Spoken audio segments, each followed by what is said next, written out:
will be good for you to know something about it too. Some of you maybe with that class in the next semester. Okay. First, images of women in Chinese film and literature. I want to start by saying that film and literature are the cultural products in the sense that they, like you were saying, the media. When we talk about medium, then you often have to notice that it is filtered through certain perspectives. In other words, it's influenced by the culture, by the people's beliefs, values, right? The people who produce, who make them, who wrote the books, have their own ideas. They that will influence. And then, on the other hand, the media also influence the public opinion, influence society. In another way, shape the values or the beliefs, influence people. So now, to talk about status of women in Chinese literature and film, we need to know first in what kind of circumstances these films and literature were written or produced. I thought it might be a good idea to start with something some of you may know, may have heard of, before I start into discussion in depth. Have you heard of Mulan, the Disney version? How many of you watched that? Oh, a lot of you have seen that. Okay. Now, you all know it's made in Hollywood, right? Before we talk about that, I want to know first, it's based on a Chinese story, Chinese ballad, very old ballad. I want you to take a look at this Chinese ballad first. I want you compare this ballad version and then with the Disney movie that you have seen to see how would you compare it. Let's see.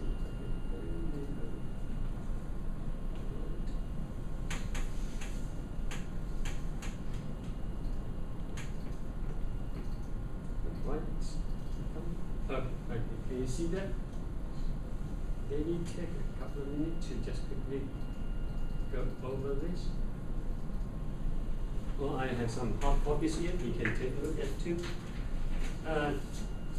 Quickly glance and go over it to tell me what do you think is the main theme, what's emphasized here in this ballad version.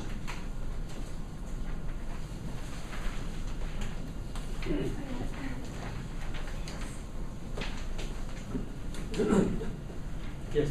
Kind of like family, like they mentioned daughter, like how her father doesn't have a son, or like anybody else.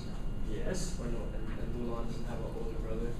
Okay. So she does not have older brother, so she went in her older brother's place to go to the army instead of older brother, or otherwise would be her father, right? Oh.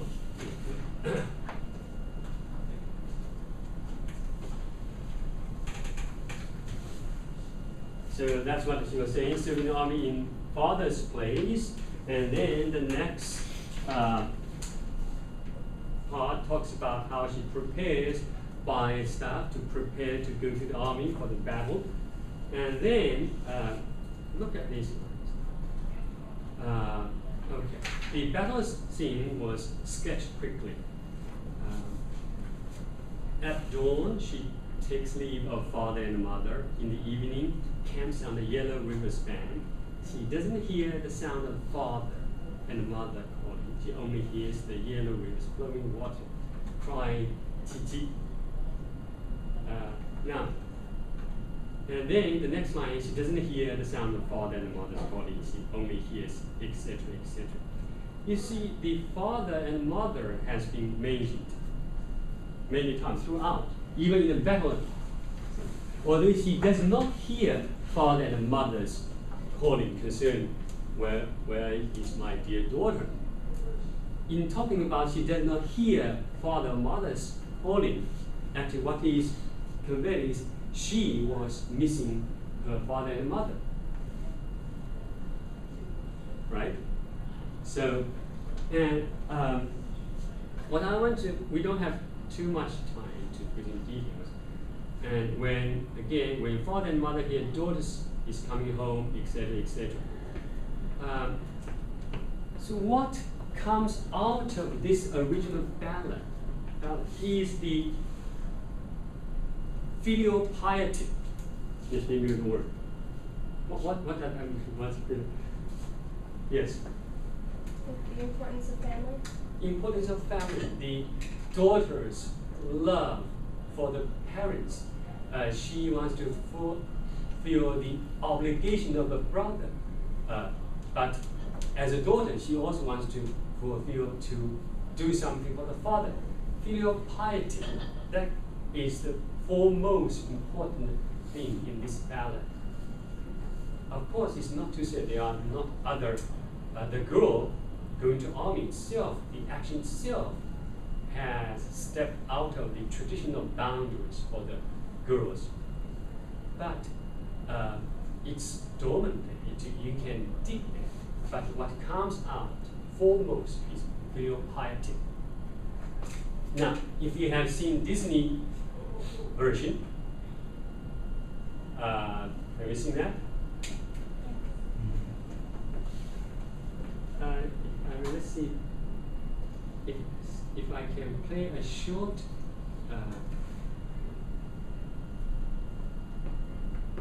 Disney complete.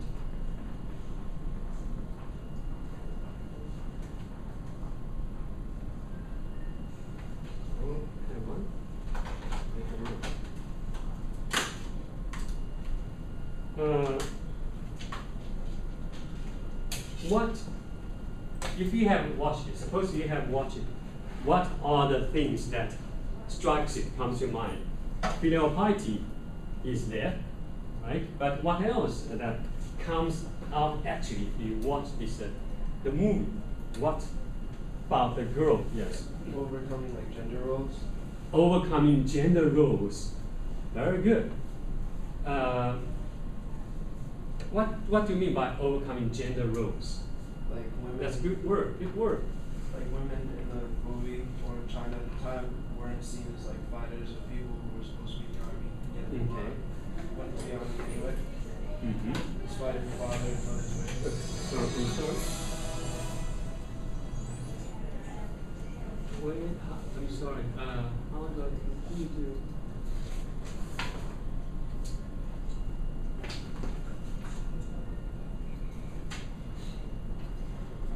I got 8. Okay. 2 over which?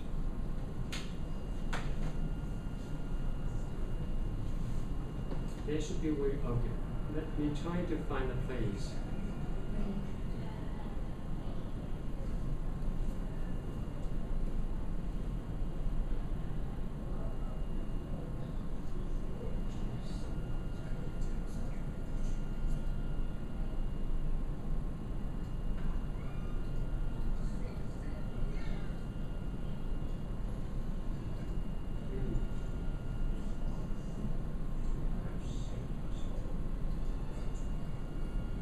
Okay, we may not have the right disk. No, you have to click on the menu because now it's the preview of the second one. I'm sorry? That's the preview of the second one. You have to click on menu to get the DVD of the first one. For some reason it won't let me This is it. So play.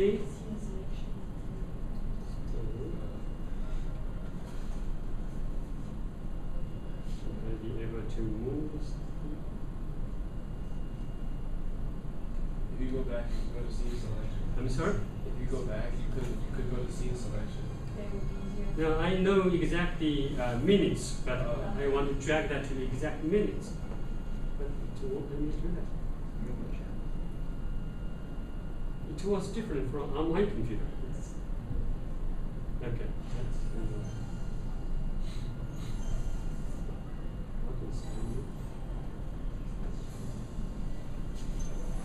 I guess I have to let it run.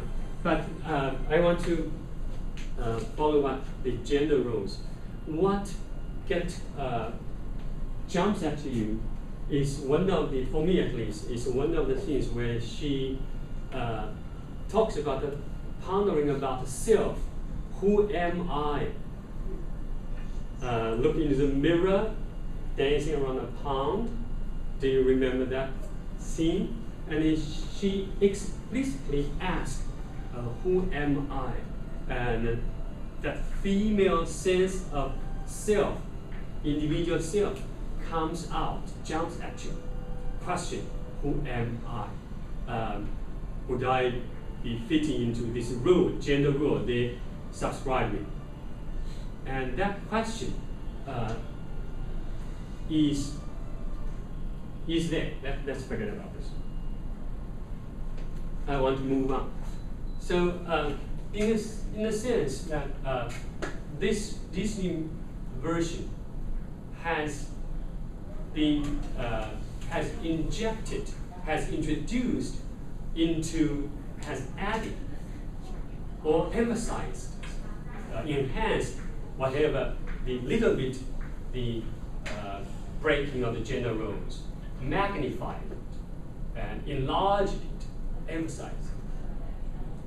Because this is a Western production, it wants to be maybe politically correct, or maybe to show that the producer is aware of this gender roles and wants to educate people, want to show that Mulan as a feministic image. That makes sense? Do you agree? Okay. Now, here I want to come back to, so we see in the original version, this filial piety that comes through.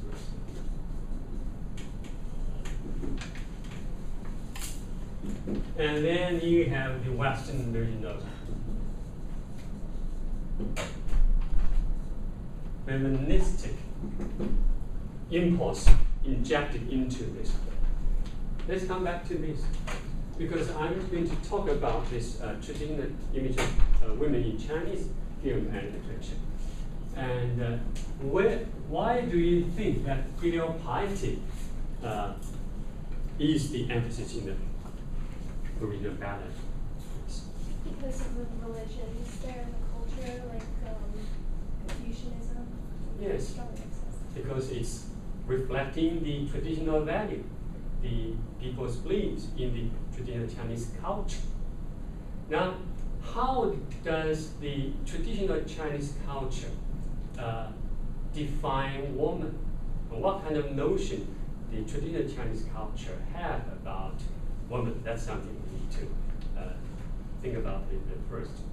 One can say that, or at least feminists argue that all cultures, not just Chinese culture, including Western culture, American culture, and all cultures has been, and to different degrees are still, male dominant or patriarchal cultures, or the culture that reflects patriarchal values, male dominant.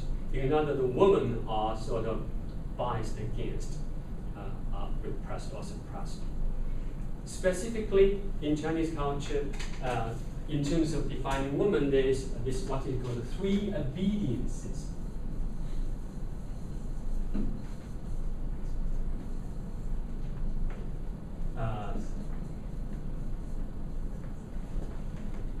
One, obey father.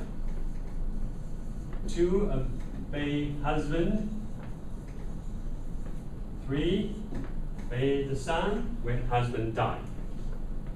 So, as a daughter, you listen to your father. Be a good daughter. Obey your father. And this also is filial piety. And when you get married, husband, when husband died, son. So in essence, and in this traditional definition of woman, what is lost is what about the woman's self? Self. So a woman's life is chunked into 3 stages: good daughter, good father, good wife, and good mother. So woman is defined in terms of daughterhood, motherhood, wifehood, and motherhood. What's lost is this self. And that's why this Disney version want to pull it out. The woman's self comes to. But what I want to bring about here is that this is an illustration of this film reflects, is influenced by the culture, values. Let me tell you another story further develop on this notion of traditional woman portrayed in the literature. There is this classic Chinese story called Li Wa, the Tale of Li Wa. It's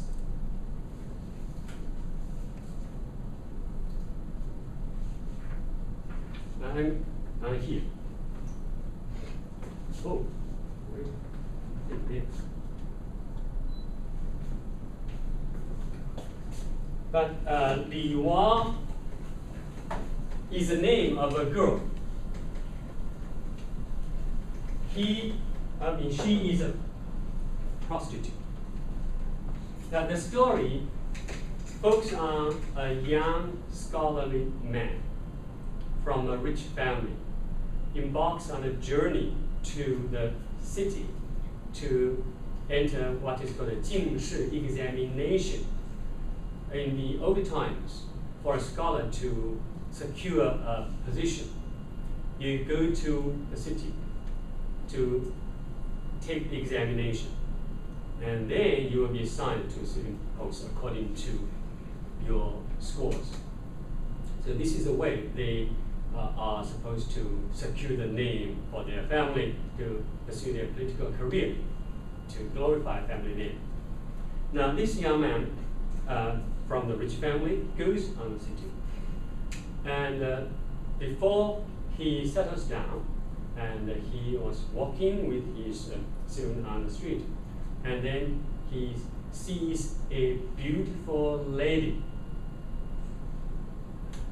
and he falls in love with her at first sight. So he visits her, and she turns out to be a prostitute, but he does not care, and they will madly in love. So he spends time with her and spends all the money and missed the examination. And then the father learns of this, gets very angry, and so didn't give him anything. And he, after he spent money, he has nothing left. And then the mother or the owner of the place where the girl lived said, "No, you don't have any money. Get out." So he ends up in street begging, and nobody is any pain to him. So here is his downfall caused by this lady, right? And his father someone came and on the business and saw this son, and the son tried to get his support, but the father thinks that it's a shame, you dishonor the family, it's a shame. Didn't give him anything, and beating, give him a good beating, left him down the street, and he was on the verge of dying. And then the girl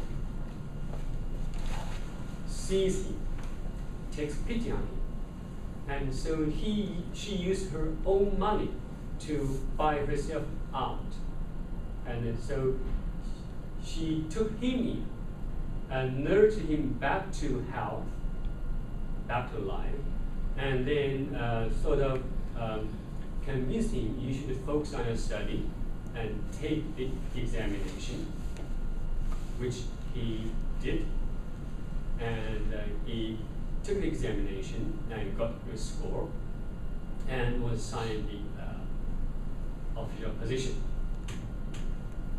So now the father is happy, and he wants to go back home and meet his father, and then the girl had problems, was not sure whether she should go, because she was not sure whether the father would accept her because of her being a prostitute in the past.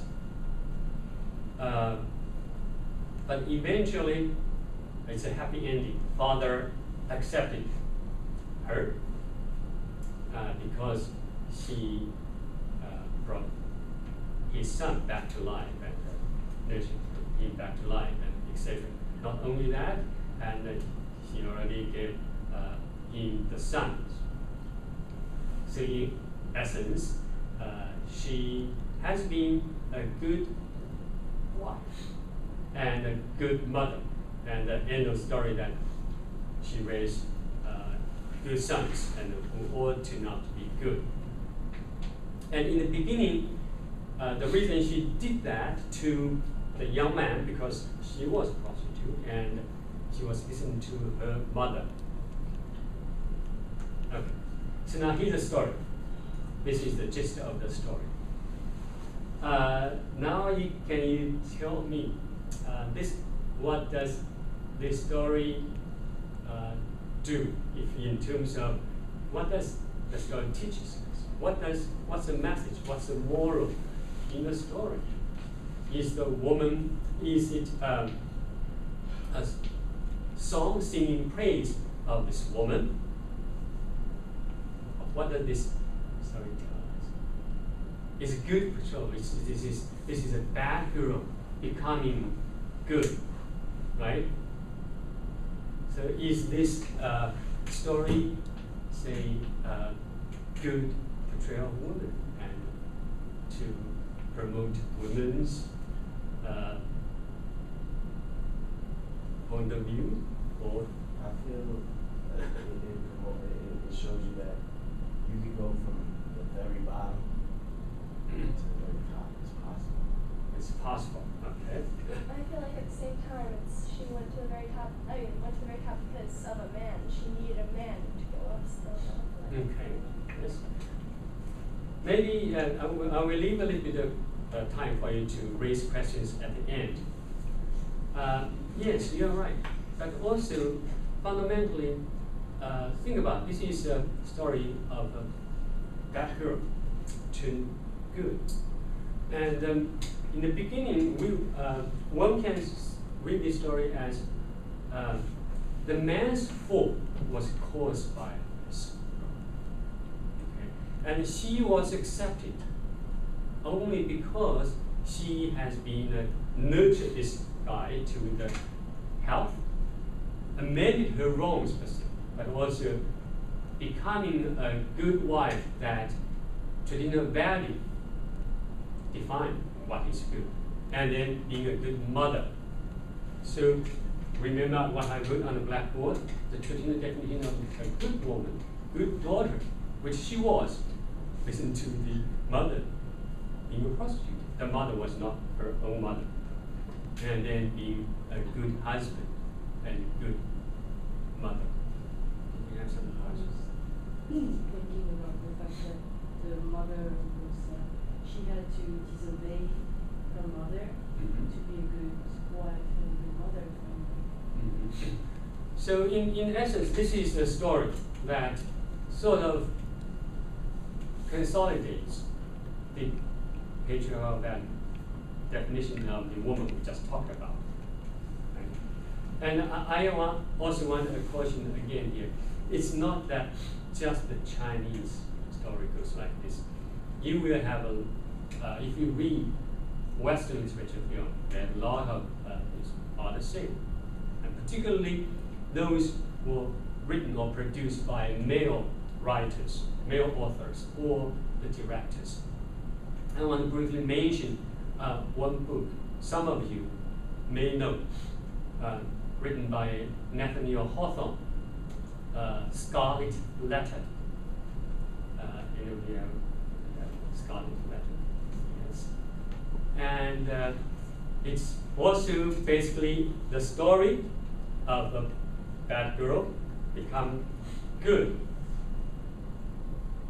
Why bad? According to the traditional notion, what is a bad girl? So in these contexts, a woman either bad or good. When they are bad, they can be the source of all misfortunes of man, downfalls of man of the dynasty. And they can be good, and if they follow the rules that's defined by the patriarchal order. But in that particular story, Hawthorne plays on the letter A. And the A, scarlet letter, the red letter. What is that red letter? A. And first the girl was wearing, whether invisible or visible, letter A, because she seduced the priest, therefore an adulteress. She committed adultery. So A letter is a shame, symbol of shame, bad girl. But in the end, the letter A stood for something else. Anybody remembers what it stands for or why it changed in the eyes of the public? She virtually became good too. Very good. So example, a woman, good woman, virtuous woman, mother. Therefore, that letter changed into angel, adulteress, angel. The meaning changed, right? And is Hawthorne singing praise of women? Yes. A lot of male authors are sympathetic to women's plight. There's denying that. But what does this book, the same as the Wang does, one can argue at least, are essentially the same. Although it seems to be singing praise of women, but in fact, it also reaffirms or consolidates the traditional definition of what is a good woman, what is a bad woman. Woman does not have that right to assume sense of self as a Disney version to question. What about I just love this person? What's wrong with pursuing my own love? That question is asked. But it is asked in a lot of female writers, right? If you notice. So in here, I would say that it's the same whether in the West or in the East. Let's move on to the modern era in China. We talked about this traditional definition of woman. The modern era in China, there are different ways of sort of defining it, but most commonly it's defined through this May 4th movement that defines the beginning of the modern China, and which was sparkled by a Versailles Treaty, the Conference of Versailles. I don't know whether have you heard of that or not, but it also has to, in order to talk about that, we need to also step back a little bit and talk about the Opium Wars. Anybody have heard of basically, the West, there are two different opium wars. The Western allies had war declared war on China. It was opium. They wanted to sell opium to China, but China did not want it, and then there's war declared. And at that time, China was weak, and of course, at the end of the war, China was defeated, and then was forced to sign a lot of treaties with different countries, giving money and also giving places in China to foreign powers. Shanghai, you have this place for France, or Shandong, you have this place for Germany, and each country has their own place in China where they are the masters, they are the legal citizens. So these are humiliating treaties for the Chinese. But at the Versailles Treaties, which is supposed to be at the end of the World War, China entered the war as on the side against this Germany, right? So at the conference, you would expect the places taken by Germany would be given back to Chinese government at that time. But at the conference, it was not. Instead, it was given to Japan. And the delegation to the conference, because they were from the weak government, they did not say anything. So they accepted. But word got back to China, and whom were the first to be angry to take action for this? Young students from Beijing University. They took on the street to protest against this. And the policemen came and suppressed, but there were deaths, there were blood, but it quickly spread to the other parts of the country. It became a nationwide movement, and that marks the beginning of the awakening of the modern consciousness. The consciousness is that the people start to ask why China used to be a country with a long history, with such glorious cultural heritage, and why suddenly at the this time when the rest of the world, the Western world, were advancing towards the modernity, the modern life so quickly, China was lagging behind. China was left out and become so weak, bullied by countries. What's wrong?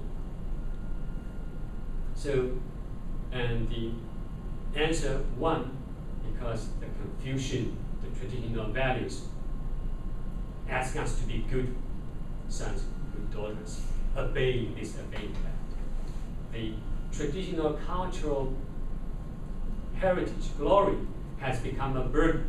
We need to break away from the Confucian father in order for the China as a young man to grow up, to use the Freudian metaphor. You need to kill the father, Confucian father. There is another father, the foreign father, who came to China with opium, with guns. And they have been here too. Now, so there's this notion that we need to grow up, we need to fight against these fathers. But at the same time, Confucius, after all, is our father.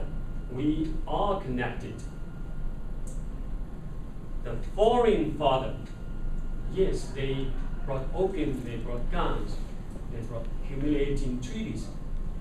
But the reason they are strong is because they also have democracy and science. So while we were indulging in the tea drinking ceremony, etc., they were developing science and promoting democracy. These two things we also need to learn. So Mr. D and Mr. S, these two fathers we need to embrace. So what is typical of this moment the mentality of the modern Chinese consciousness is a profound, what I would call ambivalence towards both the tradition and the West. Ambivalence meaning you love and hate. You love your traditional thought values, but you hate. You love the Western notion of democracy, science, but you also hate it because it forces you into these humiliating treaties.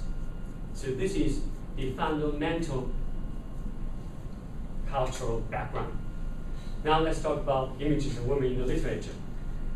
And one of the biggest names is, I don't want to,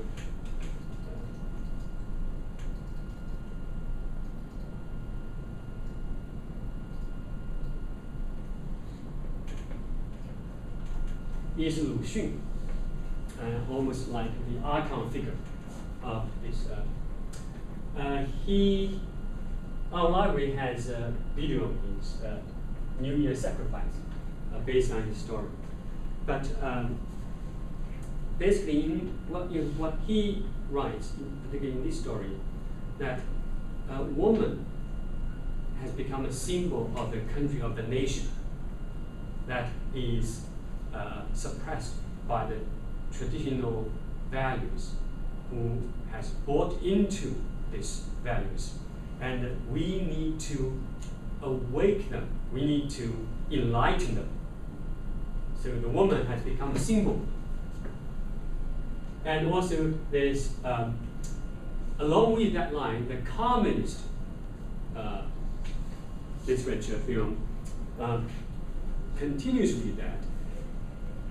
Women are suffering, are at the lower ladder of society. They suffer most, and we need to save them. Not only educate them, but also save them. So, in other words, the images of woman has become a symbol that stands for the nation, for the country that is suffering in this. And the white-haired girl, I don't think I should. I brought all the movies, but it's in the library. If you want, you can watch it. Basically, it's supposed to be on the true story. A poor girl from farmer's family was forced to leave, was sold, taken away by force to the landlord's house to serve as a servant in order to repay the debt her father owes. And then the young master raped her, and then the mother of the house kicked her out. She ended up living in the mountain without any place, food or shelter. So what she ended up in had to living in a temple, not living in a cave. And then she would occasionally come out of the cave to go to the temple where people make their offerings to the god, and she would steal these things to eat. That's what she lived on. And after years, and her clothes all become rags and her hair all turned white, hence the title White-Haired Girl. And later, her boyfriend, who left the village, joined the Red Army, came back, and he joined the revolution, and then they tried to, eventually they found her in the cave, and so she was saved. So this is a story that can touch the hearts of a lot of people, the working class woman. It raises the issue of the women's status. But at the same time, again, this woman is made into the symbol standing for the country, was saved by Red Army, by the communists. Okay, quickly I want to talk a little about, now, it makes difference whether these stories are written or directed by the male or the female. There's a female writer of this book whose name is Ding. She wrote a book called Miss So's Diary. Now, how she portrayed the women in that book. From the title, you can tell the girl's name is Miss Sophie, but it's a story about a Chinese girl. Basically, she has a lover, a Chinese lover, who loves her to death, but she is tired of him. And instead, she is attracted to another guy, overseas Chinese, who represents a foreign, tall, handsome, is young overseas Chinese, who has a wife, who has son. But that becomes all the more exciting for her. So eventually she dumps the Chinese lover and pursues this foreign lover. But after a while, she eventually finds that this foreign lover, all he wants is, he talks about is the money or the material stuff. So eventually she ended up in rejecting him to retreat into another place. So this is the gist of the story. Now, how do you see this story is different from the previous one? Do you see how that is different? The story of a woman different from that mainstream or the male writers. First of all, the girl's name. A Chinese girl named Sophie. You can tell a lot of Chinese girls now here, because here they take foreign names. But in early 20th century, no. But why does this Ding, the author, want to give her a name? What's the name? What does the name stand for? Self-identity. Say it again? Self-identification. Yes. Yourself, your identity, right? So it indicates that she wants to identify with the foreign, with the West, embrace the West values, identity. Yes. And how do we look at her love and hate relationship with the two men? It strays away from the Korean obediences, and she's not just submitting to like the men in her life. Yes.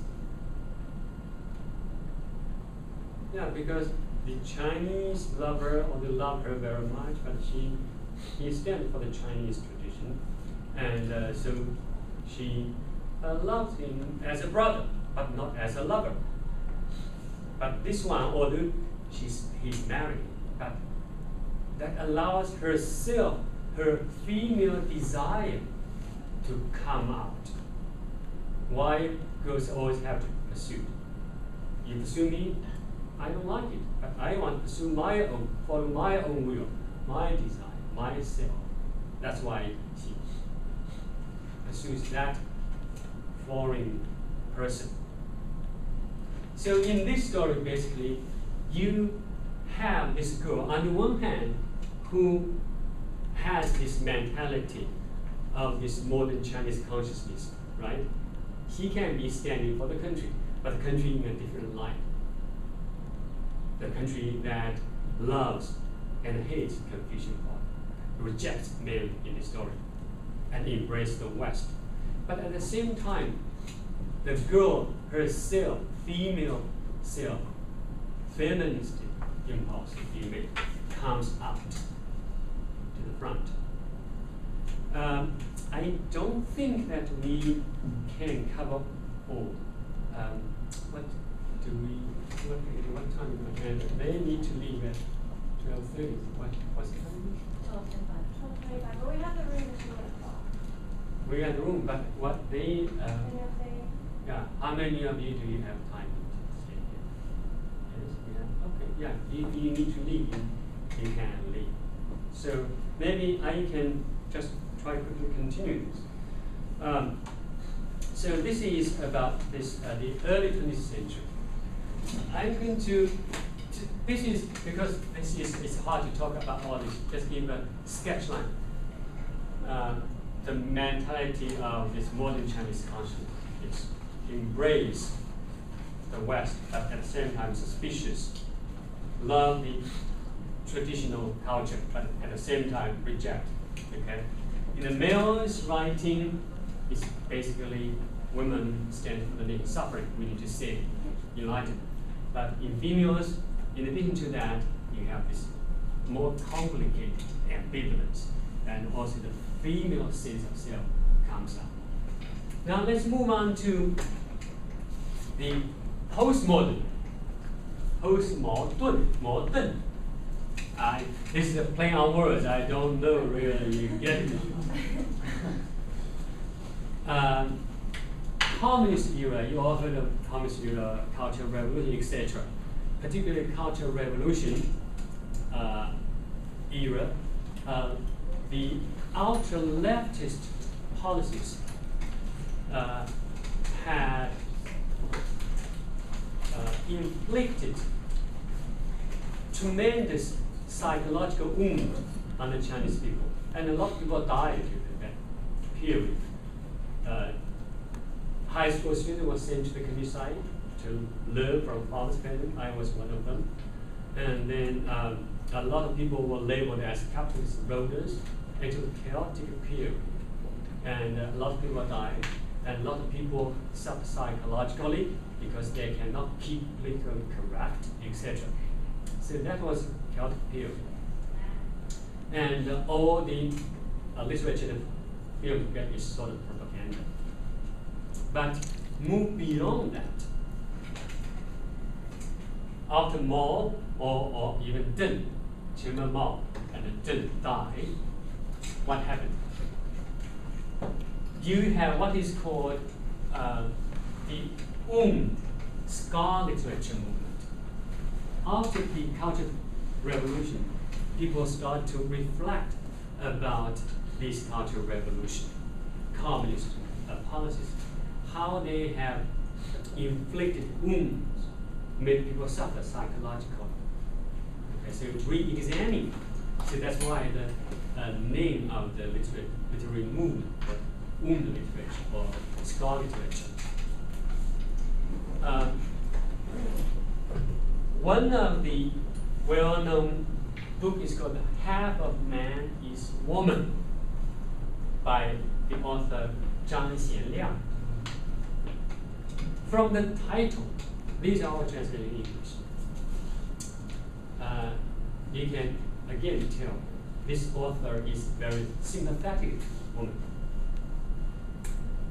You can go if you have other classes. Because this is, I can just talk to you first. Okay. Thank you for coming. But let me first give you the storyline. The storyline tells the male protagonist, whose name is Zhang Yong. He was labeled a rightist and was sent to the labor camp. And where he met a female prisoner, whose name is Huang Xiangjiu. And basically, they fell in love. And there's a lot of going on. And after some years, both of them served their terms, and they were assigned to another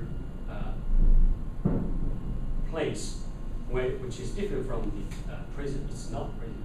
It's not labor camp, where they more or less enjoy the freedom, but still somehow treated differently. So they were allowed to marry. So he married her. But on the wedding night, and he found himself impotent. So that's why he's not a man anymore. He's a half man. Okay. So hence the title.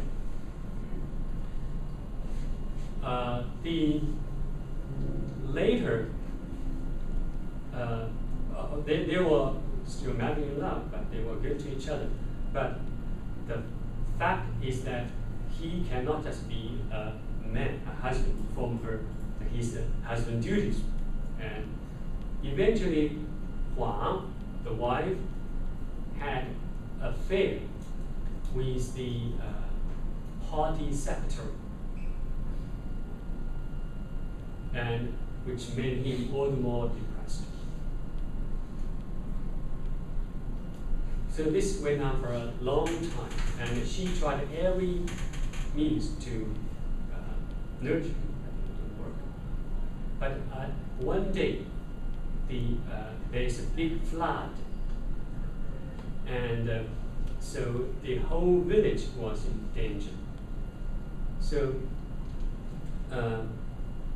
when people were trying to build a dam to stop the flood, the party secretary seemed to be ineffective in organizing.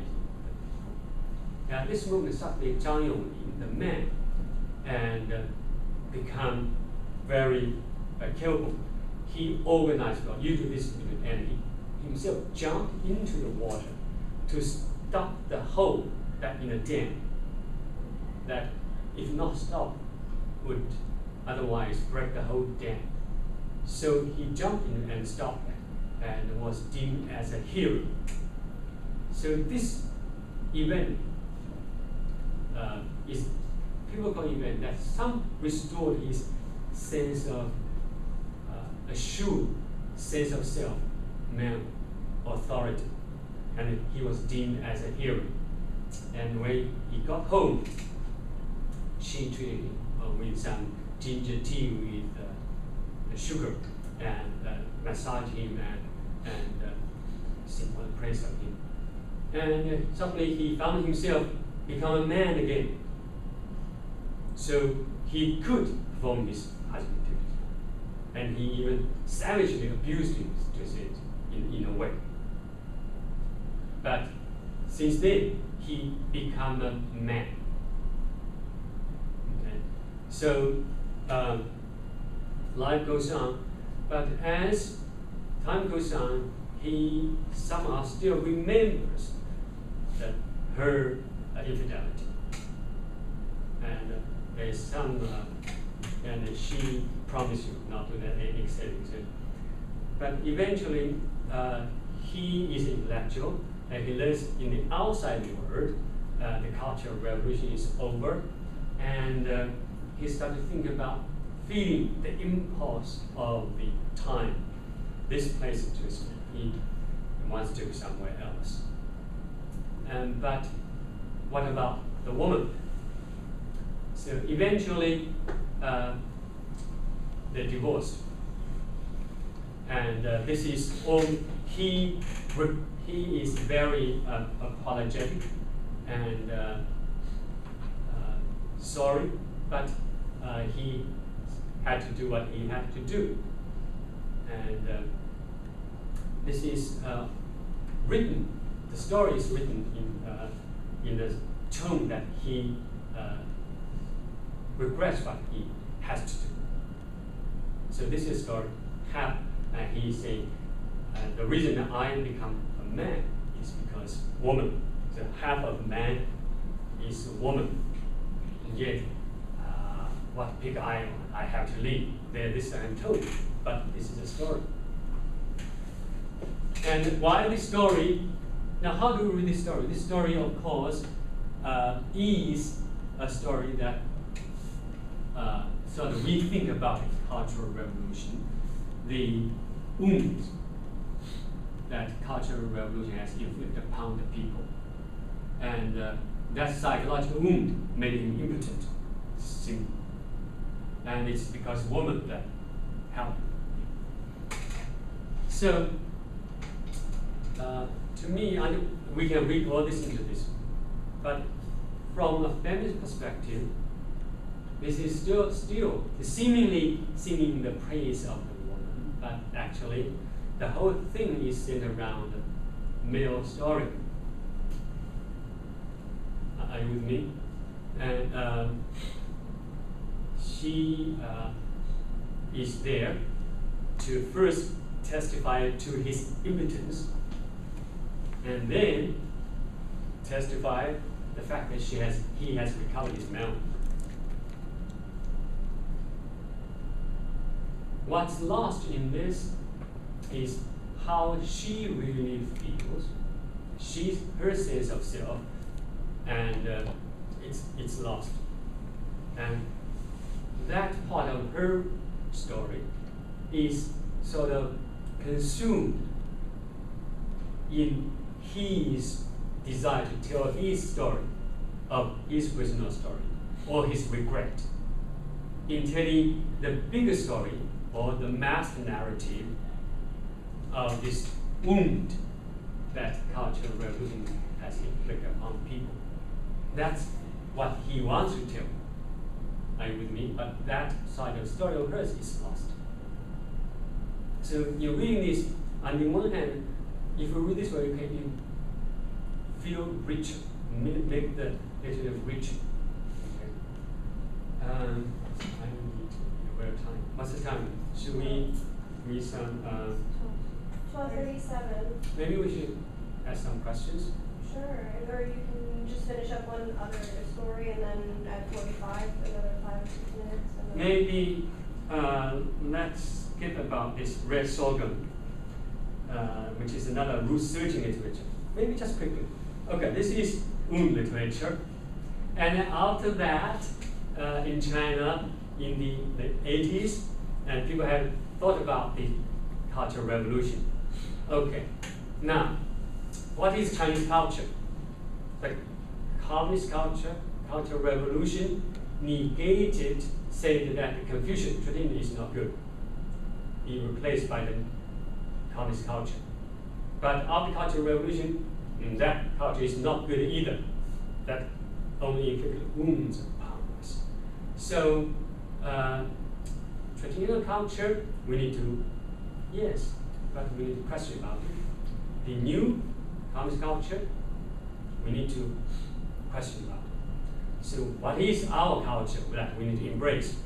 What is our root? So there's hence the root searching, the movement in the culture. What is our cultural root? And one of the typical examples is this Red Sorghum by Mu Yan, but which was made into a movie by Zhang Yimou, one of the most famous directors in China, fourth generation director. Now we have a newer generation coming up. Basically, in this kind of literature, people ask, where is our Chinese culture? What is our root? And red sorghum, you know the sorghum is a plant, and how this is a story where talks about the sorghum field, where the older generation of this narrator's grandma and grandfather lived. They were living in this sort of utopia, sort of traditional land, where they have any of this in the book? Check it out, red sorghum in the library, it's there. Basically, this is a land where these people, the grandma and grandpa generation, or the older our ancestors, but they are brave people. They don't care about this whatever the tradition. They find the tradition, but they are not bound by it. And they are free men of the land, of the earth, just like the red sorghum that grow in that fertile land. So this is what we are missing. This is where we envision our group. And also, I did not bring that cover. From the cover of the movie, you can tell, narrated through the little boy, and there you have this grandpa standing in the red sun, and then the red sorghum field, and the grandma died lying on the ground. the symbolic meaning is very clear. And this is a fertile land, and where the brave Chinese people, free, who drink wine as they want, who grandfather even took grandma by force become his wife. And grandma is almost like feminist figure who does whatever. She became the owner of the wine shop, and she organized the men to fight against the Japanese, encouraged them at least. And so in this story, our generation is need to have that kind of energy, to be charged with that kind of energy into us. So that's basically the idea. Yet, in the process of realizing that our culture should be anchored in this kind of fertile land, in this story, although the grandmother is almost a feminist figure, but yet she is a symbol of the land, fertile land. And in terms of her relationship with the grandfather, one can say she is almost the boss of the wine. But she was very feminist. She asked her workers to beat this grandfather who bragged about how he conquered her in the Reagan's field. She was old. But when he came, and one action is typical that illustrates the point how the male-female power struggles there. And he came one day while she was organizing a wine shop, organizing the other workers to make the wine. And he took all the wine jars, then he just urinated jars. She didn't say nothing. She suddenly becomes weak. That's symbolic, fast power. Are you with me? And also, because of that action, that wine turned out to be the good wine, best wine. And therefore the male energy inject into that culture, wine culture. Yet, this is male story. If you read another story by Wang Anyi, it will be different. Again, or even, which I don't want to go on. And then another Zhang Ailing. Most of you must have heard of Lost Caution, which is also made in Hollywood movie, made by Ang Lee. But anyways, that's it's in the library. In general, in these stories, you will see the big picture, what's going on. But what you see also, or almost, is the female character in it pursuing their own desire, their sense of self. Whatever the bigger picture, they don't really care too much. Of course, it's there. So I want to wrap up by saying that while literature and film reflects the cultural values, it also influences. But there's also a little bit, if we want to, we can detect the difference in the writings or the movies directed by male and female writers. And if we pay attention to the difference, particularly how female writers, their difference, their emphasis on the female self, then we can understand more, read more into the meanings, the significance, which would otherwise be lost if we don't compare. Okay, I think I'm done rambling. Thank you. Thank you. I do have a question. It just seems as if the female counters of particularly the films and the narratives that you've chosen, are subversive, which is generally I guess it's a negating term. Yes. And so I'm wondering if there are any romantic sort of upbuilding narratives and films by women. It seems like that men want women to be nurturing, they want them to be fertile. There's all these positive sort of things that you would associate with women, not sort of this negative, abusive, kind of oppressive. Whereas with the female subversive, she's cheating on her husband, this one's talking about lust. So these are not good things necessarily. And so is there a romantic, or I guess a more upbuilding narrative for the women? Maybe I should say that explain the subversion here. Subversion, when I say subversion, I mean they subvert the male tradition, military tradition, in which the women are sort of nurturing or the mother figure in the traditional sense, but subverting in the sense that women have their own desire to pursue it. But it's not in the sense of, I don't see it as negative. It's because it's written by them.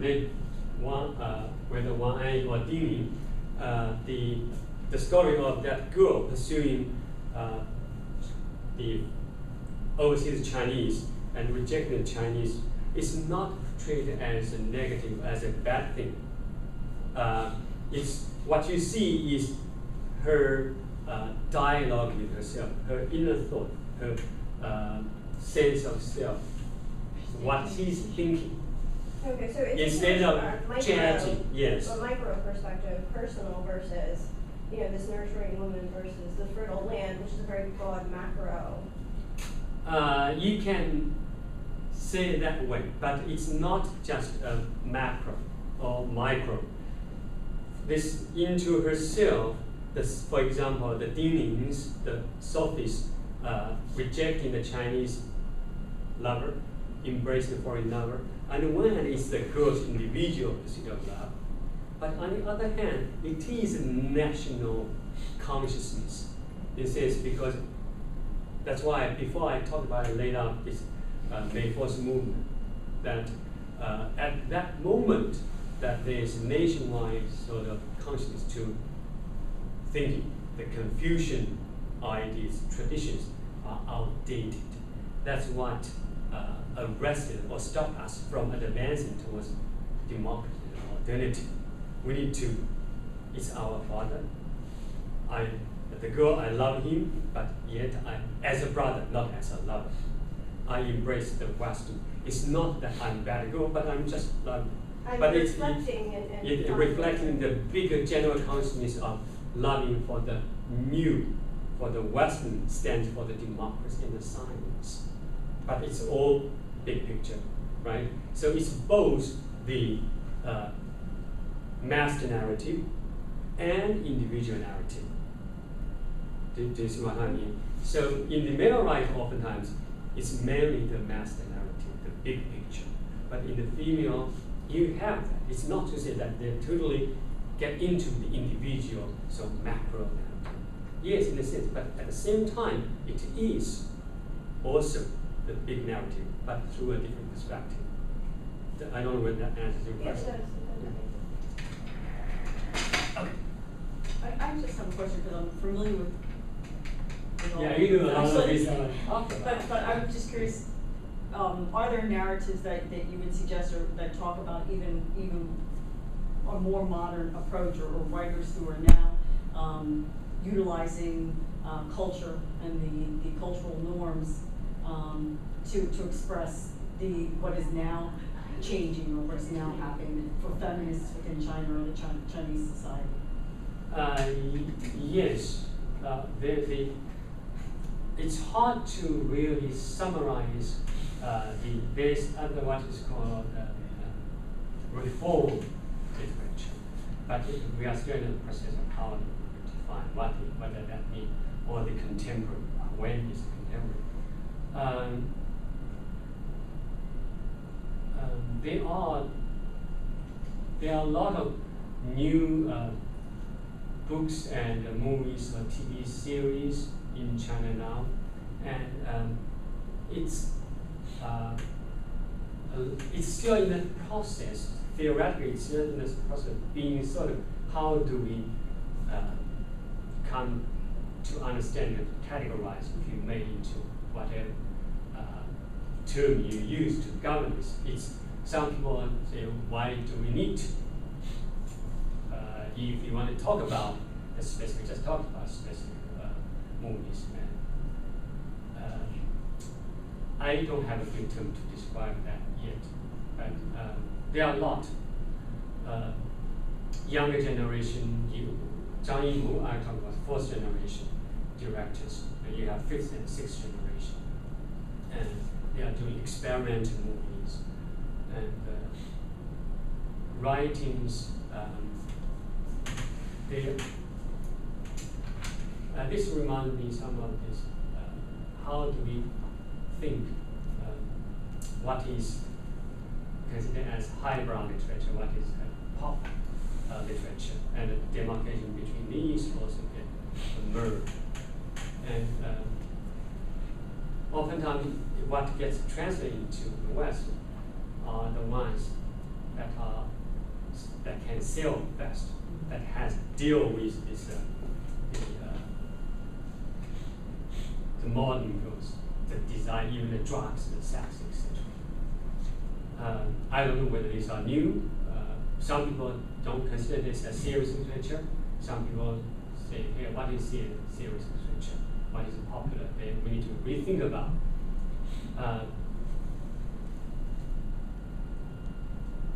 I don't know how to come to terms.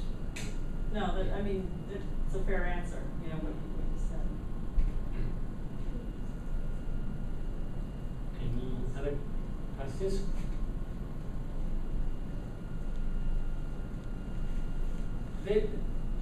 There's a lot happening now in China in terms of whether this the cultural wise and the literature it's just like neon-like kaleidoscope. It's dazzling, make you dizzy if you look at that now. It's to me, it's impossible to somehow to have some term to govern to describe in general. Yet we are still struggling. At least I'm struggling with that. That is.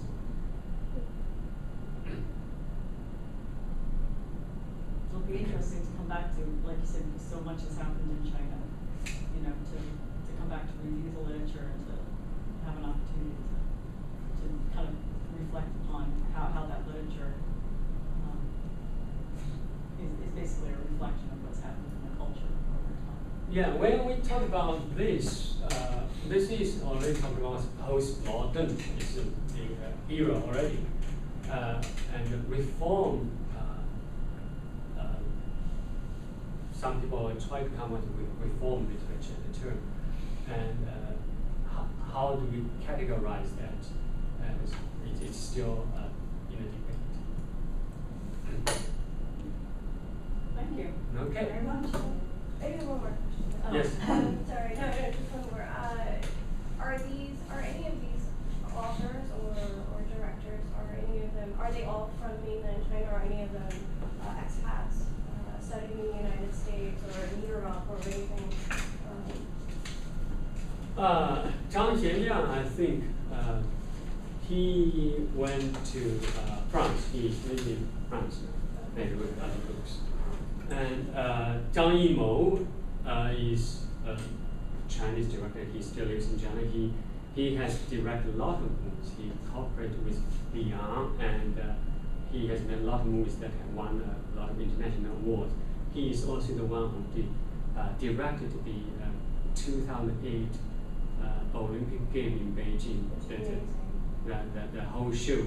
He was a director. And let's see, Wang Anyi is a contemporary woman writer who she lives in China, but she came to the United States and she studied at the writers' seminar workshop in University of Iowa. There's a famous writers' workshop there.